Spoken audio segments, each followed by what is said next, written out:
Give us a brief introduction of you as maybe not a rancher. So outside of ranching, give us an introduction to you and how you got to this table today, I guess.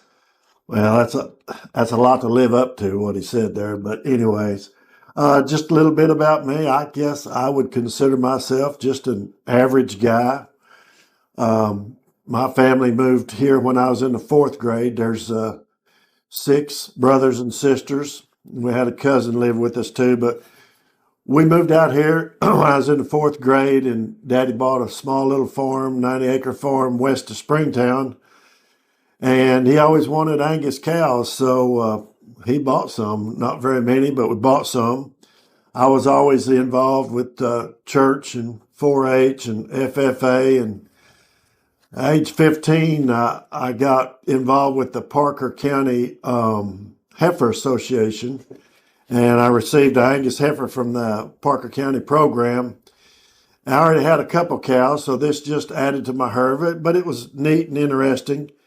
And when I was a sophomore in school, I met my wife, Linda, and we dated through high school and married when I came home from basic training from the National Guard, Texas National Guard. I served there 6 years, and we married and went on to have three boys. The first two were twins, Brian and Shane, Shane is Bryson's dad, and he was the oldest boy by 15 minutes. But, life is full of decisions and that we all have to make. And I made some good decisions and I made some bad decisions. But truly, I can tell you the best decision that I ever made was accepting Jesus Christ as my personal Lord and Savior. And that's the best thing I ever did. And it's also an eternal decision. And also, along those lines, knowing that my three sons and grandchildren of age this far have accepted Christ, that means a lot. That's what life is about. Now, I currently have a 1.5-year-old great granddaughter, Bryson's daughter, and we're praying that she'll accept Jesus when she understands, is old enough someday too. So that's some of that. And when I married Linda, I also got in a deal a father-in-law, and his name was Sherman. And he wasn't always the easiest man to get along with, but as Bryson knew him, he wasn't always the easiest man to get along with, but he was a good man. He was an honest man. He was a hard-working man. And he was a Christian man also. We started building our cattle herd together, and that we both had. And in fact,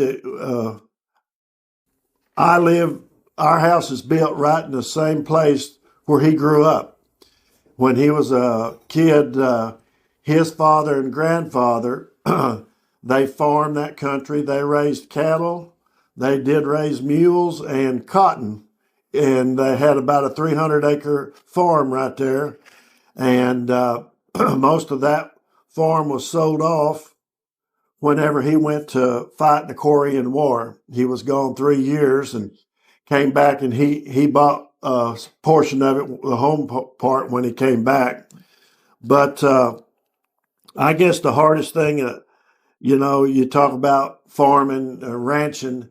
The hardest thing about ranching is the uncertainty. No rain, cattle up, cattle down. You just have no control over most of those elements of ranching. And I do remember, though, that we had fun doing a lot of it. And I guess back when I was a kid, some funny stories is Daddy, we had a hay field and we put up electric fence. And me and my two brothers, three of us, our job was to check that electric fence, make sure it wasn't working so the cows wouldn't get in there. And we got lazy one time, said the fence isn't working, thought it'd be no big deal. Well, Dad says, okay, y'all come with me, let's go fix it. So we went down to the charging box, and First thing he did was kneel down and grab that wire, and it shocked him pretty good. Needless to say, we were in trouble after that.